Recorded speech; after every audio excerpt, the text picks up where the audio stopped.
Hey, soldiers, an intrepid member of the Soldiers of Finance community reached out and said, hey, Caroline Ellison, the CEO, former CEO of FTX's hedge fund, Alameda Research, she may be jeopardizing her plea agreement.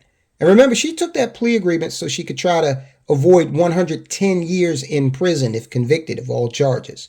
But this viewer, this loyal subscriber said, Tyrone, you need to look into that, but she might be violating that. Can you give us more information? And certainly, I did look into it, and the subscriber's absolutely right. The soldier of finance is absolutely right. We're going to tell you how she could be jeopardizing that plea agreement. Now, let's just go back for a second. Her plea agreement has her out on $250,000 bail. She has to surrender her passport, and she cannot leave the continental United States. So no sun and sand in Hawaii and no elk hunting in Alaska for her. She's also going to have to forfeit assets. Now, it's highly likely that her liquid assets, her net worth even, is much lower than the amount she's going to be forced to forfeit. So she's looking at some financial difficulties moving forward when she gets done with all of this. Now, this plea agreement that could prevent her from serving 110 years, this agreement states that if Ellison fully cooperates with the Southern District of New York's investigation, as well as any other law enforcement agency designated by the office, she won't be further prosecuted criminally, except for possible criminal tax violations with regard to the wire and commodity fraud charges that resulted from commingling funds between FTX and Alameda accounts. Now, that answers a couple of questions right there. First of all, it says clearly that the Southern District of New York expects her to cooperate with other agencies. Clearly. It also opens up a window on a question that some of the other soldiers have asked, and rightfully so. It's a very astute question showing the intelligence of this audience. What about tax charges? Okay, because believe it or not, the IRS does expect you to pay taxes. This is in the tax code, ladies and gentlemen. They expect you to pay taxes on ill-gotten gains. All right. And come on, do you really think that was being done here? I highly doubt it. Now, his parents would be able to tell him that. They'd be able to go back and say, hey, Sammy boy, Sullivan versus the United States.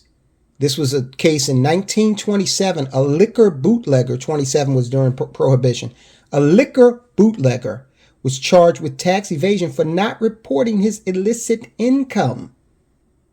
So if you take a look at publication 17 from the IRS, it clearly states that if you steal property, you must report its fair market value in your income in the year you steal it, unless you return it to its rightful owner in the same year. This is our tax code, ladies and gentlemen.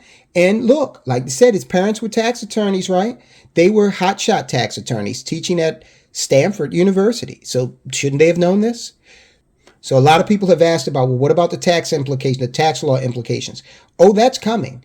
And they spell it out clearly here with Caroline Ellison.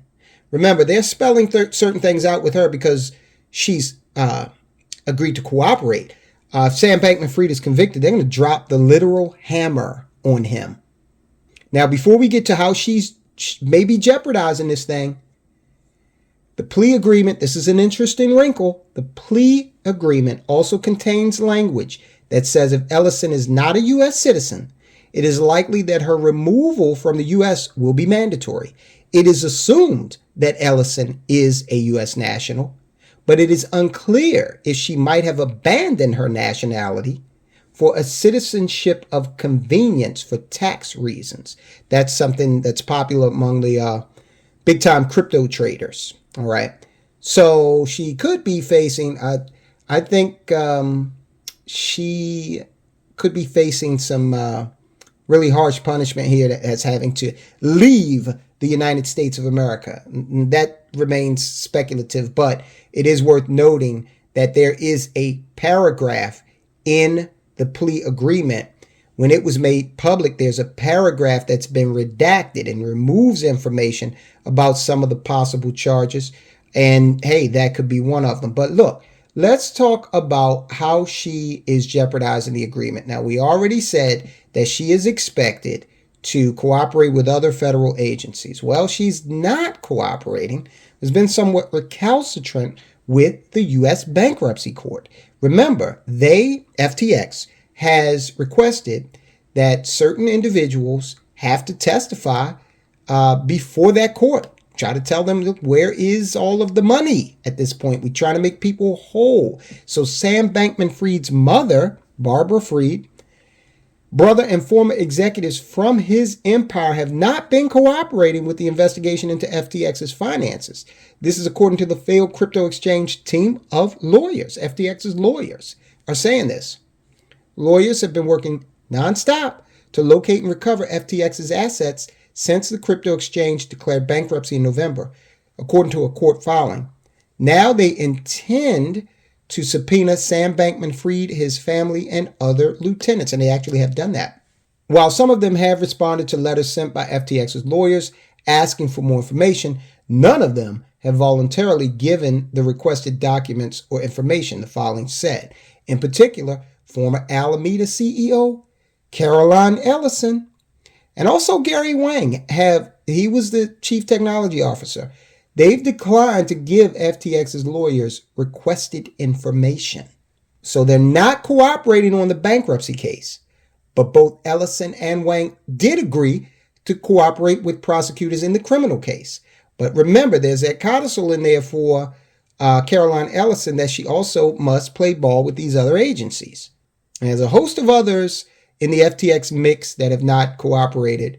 But we're talking about, the right-hand girl in more ways than one. It's reputed that they had a relationship. And look, a lot of people have given them heat on that. But it really, that might be the least abnormal thing that they've done if they had some sort of relationship between the two of them. Because people meet at work, right? And they were living down in the Bahamas in the lap of luxury. I think she was also in Hong Kong for a while. And, adults eventually do adulting. So what has happened lately here is they asked for cooperation. They didn't get it. So now they're starting to subpoena. All right. So I don't know what this is going to do ultimately when it comes time for her to, throw herself on the mercy of the court. And maybe it's an indicator that there is a possibility that she definitely could withdraw her plea agreement and try to fight this thing. I think that is highly unlikely. In fact, I do think that she will eventually wind up cooperating fully with the bankruptcy court because her life is just going to be miserable. She's young. There is a possibility that she could come out of this at some point, rebuild her life. But the more she fails to cooperate, the more she will extend the time of her misery in terms of, restitution, maybe time in prison, parole, or there's no parole in the federal system. But you know what I mean. I mean, it's just you want to get this thing behind you. So there you have it. We'll continue to cover it from all angles. All of the principals involved have to be held accountable if they're convicted. Now, the government does have to put on a case, okay, for Sam Bankman Fried. Wouldn't Gary Wang and Caroline Ellison feel like total chumps if Sam Bankman Fried was found not guilty of all charges and then went on to set up another crypto exchange while they're sitting in prison trying to rebuild their lives? Wouldn't they feel like chumps if that happened?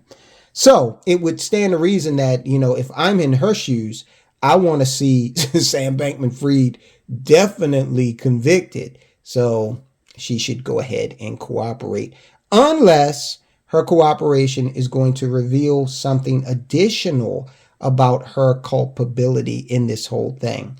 We shall see. All right, guys, look, We're covering the Sam Bankman Fried FTX scandal every which way but loose. I want you to also take a look at some other goings on in the world of finance. This stuff is going to affect you much more than what happens to Sam Bankman Fried, although we do need to continue to monitor that because we need accountability in crypto. The central banks are hiding something very important from you. They're doing something that, if you understand what it is, kind of plays their hand and gives you some insight onto maybe what you should be doing as well. All right, guys, I'll talk to you soon.